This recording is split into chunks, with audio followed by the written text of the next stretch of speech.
Hello po sa ating lahat mga kalingap. So ang topic po natin ngayon ay Kalingap Rap ay napansin nga din ho ito kay Joy. So ano nga ba yun? So para lamang po ito no, sa mga fans ni Joy Diwata. So napakaganda po niya no. Higit sa lahat maganda po siya. Napakabait, family oriented, talino po siya. Diba?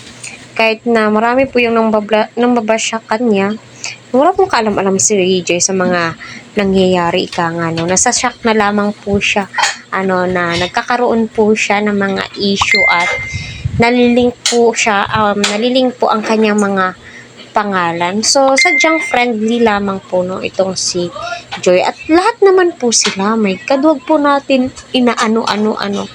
Kasi lahat po sila pantay-pantay po yung tingin ni Kalingap Rap sa kanyang mga K-Angels. Ayan, hello po sa ating lahat. Naway patuloy po natin suportahan si Kalingap Rap.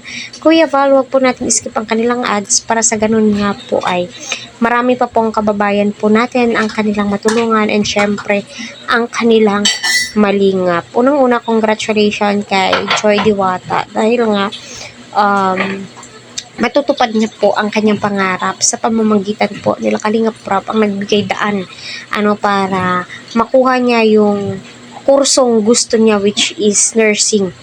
So si Kalingap Rap po yung nagpapaaral at ng mga sponsor, kaya pag-ingatan, pahalagahan, pasalamatan yung mga taong andyan na handang tumulong at magbigay ng magandang buhay at magandang kinabukasan para sa'yo, Joy.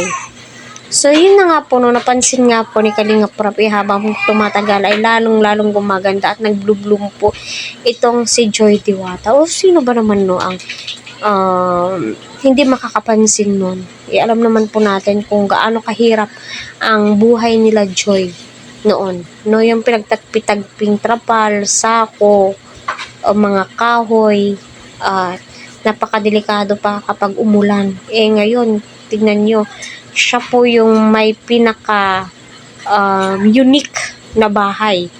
Kasi kita po natin, alagang-alaga po nila yung pabahay na ipinagkaloob ni Kalingap Rap sa kanya. So, suportahan po natin at panoorin po natin yung pag-enroll po nila Joy Diwata at ni Eden at doon po natin masisilayan na may something at may spark po talaga.